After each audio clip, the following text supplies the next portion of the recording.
Hello everyone, I'm Nikita Kohli and I'm here to discuss Midcard's analysis of the week for the COVID-19 numbers. I will be using the numbers on 20th of August as a big flash on your screen, and as always I will be dividing the analysis into nationwide analysis and a macro state level analysis. Looking first at the nationwide analysis, we see that the number of confirmed COVID-19 cases in India has now crossed 2.8 million. With this, India regains its position as the third country with more than 2 million cases. Only the United States with 5.7 million cases and Brazil with 3.46 million cases are ahead of India. Despite the high case count of India, it has only a 24% active case count. The doubling rate in India has now also decreased to 25 days. This is a much lower number as compared to 23 days that we noted last week. The per week growth rate of COVID-19 infections is also seeing a continued decline and now stands at 15%. The past week has now recorded more than 55,000 new cases every single day for the past week. However, instead of recording a continuous increase, it has seen some increases as well as some decreases. The single largest day increase was on 19th of August with more than 68,000 new cases. This now becomes the main metric to measure the way the pandemic is progressing in India. Looking at the deaths caused due to COVID-19, we see that as of 20th of August, there are about 54,000 deaths caused due to the infection. This means that we have a case fatality rate of 1.9%, which is quite low. The per week growth rate of deaths has also seen a slight decrease and now stands at 12%. This is despite the fact that we are seeing a bit more additional deaths per day, which is about 860 additional deaths per day that we're seeing across the country. The single largest increase is also a bit more than last week, which is now at 1100 deaths recorded in one day, that is on 18th of August. When we look at the other major nationwide trends, we see that India has recorded over 370,000 additional cases between 13th and 20th of August.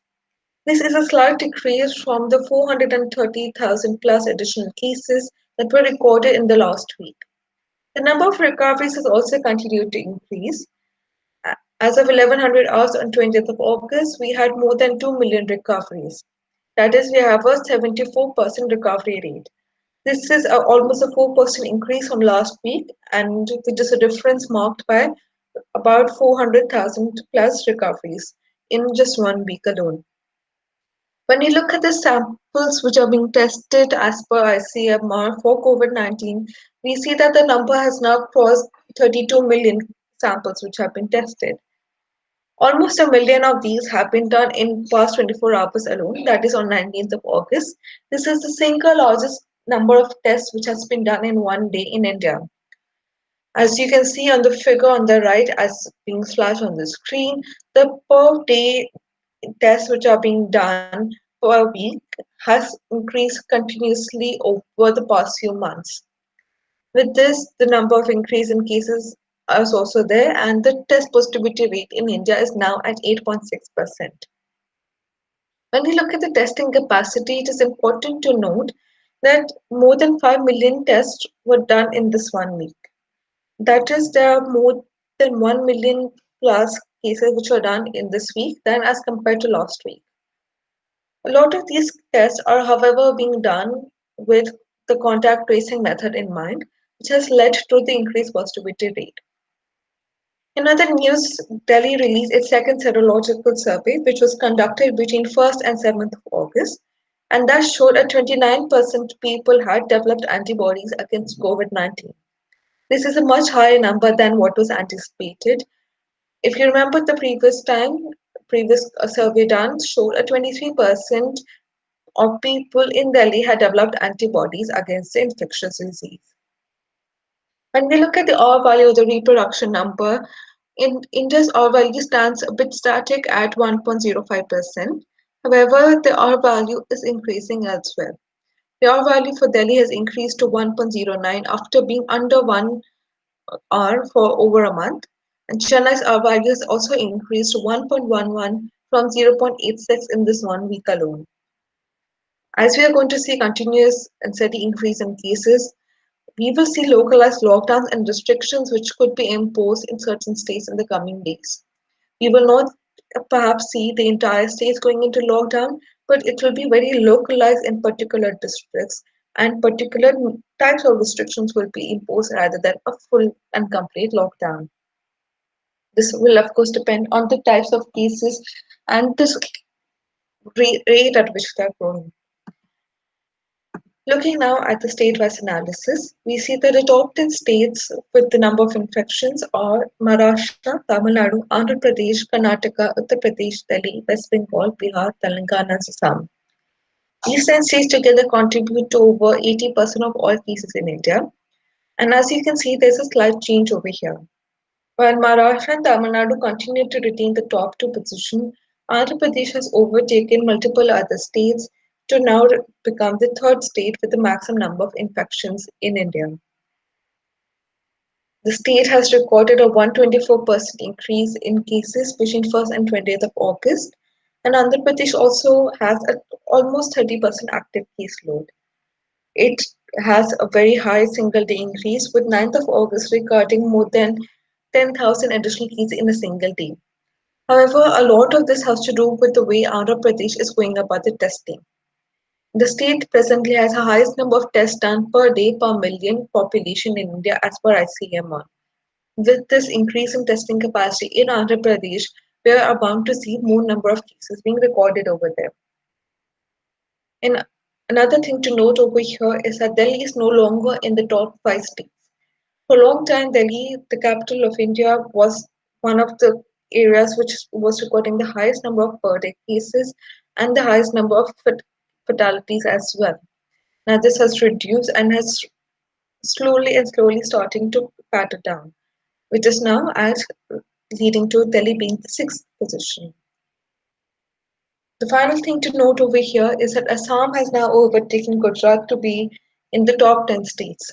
This is the first time that Gujarat is not being marked in the top 10 states in India with the highest number of COVID-19 infections. And Assam's rise is also reflective of the rise in cases in multiple other northeastern states. While not all of them, most of these states in the northeast part of India, including Assam, Mizoram, Nagaland, and others, are seeing an increase in cases. A lot of this has to do with the returning migrant population from other parts of India. These states have not recorded as high numbers as other states such as Andhra Pradesh, Karnataka, Uttar Pradesh, Bihar, Telangana, since the amount of population, even with the returning migrant population, is not as large. However, the percentage of population having the disease is seeing a continuous increase in these areas.